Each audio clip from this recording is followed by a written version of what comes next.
Did you know that children under age 6 are most at risk for lead poisoning?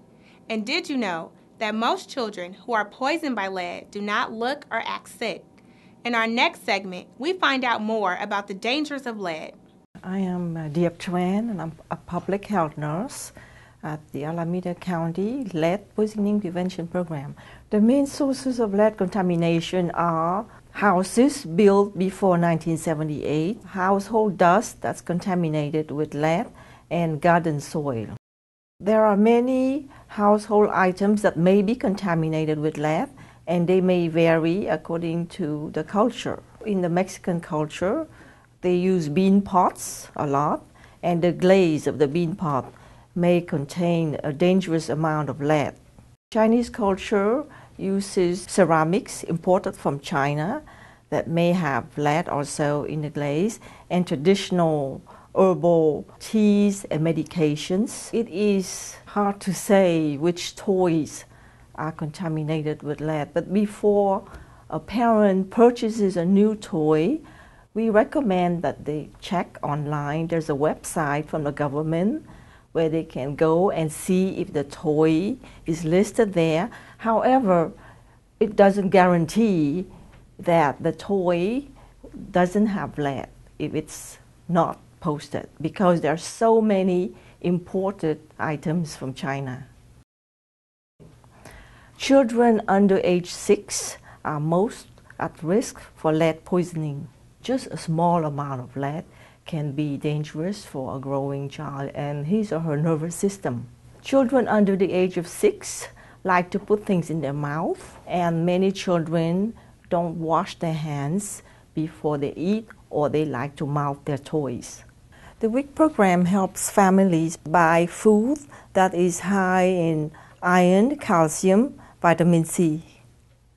Food that is good for the child and helps him or her absorb less lead.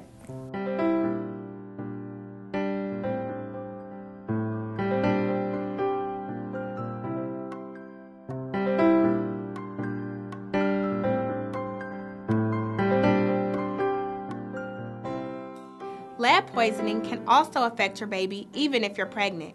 To find out more about lead poisoning, make sure to talk to your WIC counselor. Coming up next, our WIC Show's nutritionist demystifies a food label.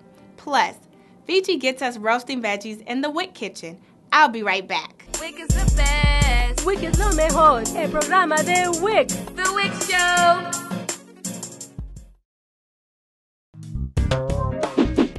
The average person eats almost 100 pounds of sugar a year. All of the sugar leads to extra calories, which leads to extra weight. It's no wonder the Centers for Disease Control and Prevention say that 2 out of every 3 Americans are overweight or obese. Obesity puts you and your children at risk for diabetes, heart disease, cancer, hypertension, dyslipidemia, stroke, osteoarthritis, liver, and gallbladder disease. The single biggest source of the sugar is from sugary drinks. How much sugar is in these drinks? 4 grams of sugar equals 1 teaspoon. The average 20-ounce bottle of soda has about 29 grams of sugar per serving, or just over 7 teaspoons of sugar. These sodas usually offer more than 2 servings per bottle, so if you drink this whole bottle, you're really getting 73 grams of sugar. Divide that by 4, and you'll see that you are actually eating a little over 18 teaspoons of sugar. Instead of all this sugar, what does your body really need?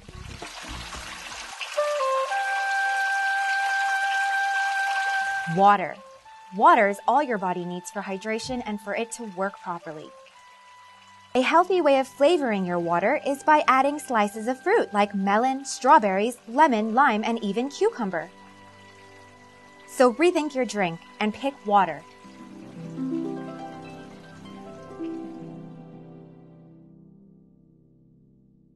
WIC is the best. WIC es lo mejor. El programa de WIC. The WIC Show. Welcome back to the WIC Show. I'm Alana Samuel. Nutrition labels have a lot of important information. But do you know what all those numbers and percentages mean? Our next segment helps you figure it out. Hi, I'm Robin Ng, a WIC nutritionist. Nutrition labels can be confusing, so today I'm going to break down a few important details about reading a nutrition label. Now, I've picked a couple staple foods that WIC provides. First, let's take a closer look at peanut butter. Now, the best way to find out what's inside this peanut butter is by reading the ingredient list. Always look for the ingredient list. Ingredients are listed from highest to lowest amounts, and in this particular peanut butter, peanuts are the only ingredient. And that's a good thing, because other peanut butters have added ingredients such as sugar, oil, and salt, and those things we want to avoid. Now let's go into more detail about this peanut butter by looking at the nutrition facts. First, let's start off with serving size. In this case, 2 tablespoons is 1 serving size. Let's go into the WIC kitchen to see exactly what that looks like. Remember, as VG says, thank you. Always wear your apron when working in the kitchen. Follow me. So before eating or preparing anything in the kitchen, it's always best to wash your hands first. Washing your hands is so important. You don't want to spread any of those germs or bacteria that you pick up from the outside. You don't want to give that to your family. Okay, so here we have our peanut butter and some whole wheat bread. And I'm going to show you what that 2 tablespoons looks like. So notice, it's not a heaping spoon. Rather, it's a level spoon. You may think I'm being too picky about serving size, but if you really want to make healthy decisions for yourself and for your family, being careful about accurate serving size can make a big difference in everyone's health. So, this is what 2 tablespoons looks like on a piece of whole wheat bread. Yum, delicious. You add an apple, and you have yourself a perfectly balanced meal.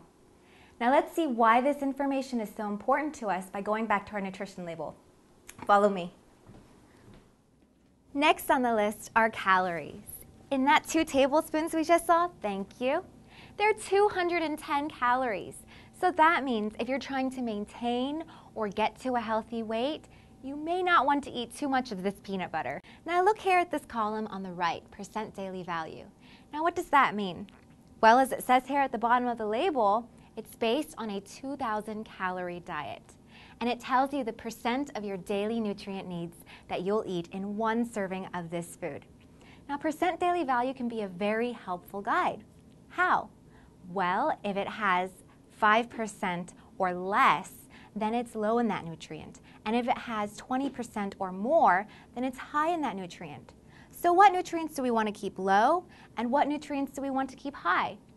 Well, we want to keep saturated fat, trans fat, cholesterol, sodium, and sugar low. And we want to keep fiber, calcium, vitamin D, and iron high. Let's see how this information can help guide us. We see here in the peanut butter that 1 serving size gives you 25% of the fat you need in 1 day.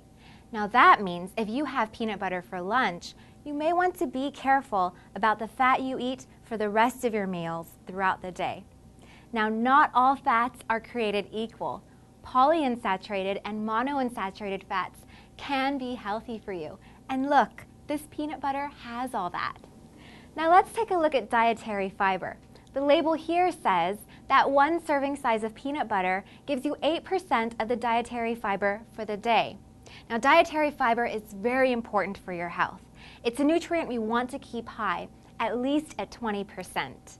Now, usually we have peanut butter with whole wheat bread. How much fiber is in whole wheat bread? Well, the label here says that 1 slice gives you 8% of your dietary fiber for the day. But let's be honest, we normally eat 2 slices of whole wheat bread. So in reality, we're eating 16% of our fiber for the day.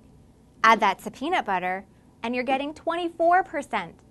Add an apple, and you're getting at least 1/4 of your fiber needs in 1 meal. That's great. I'm Robin Ng for The WIC Show. Thanks for watching.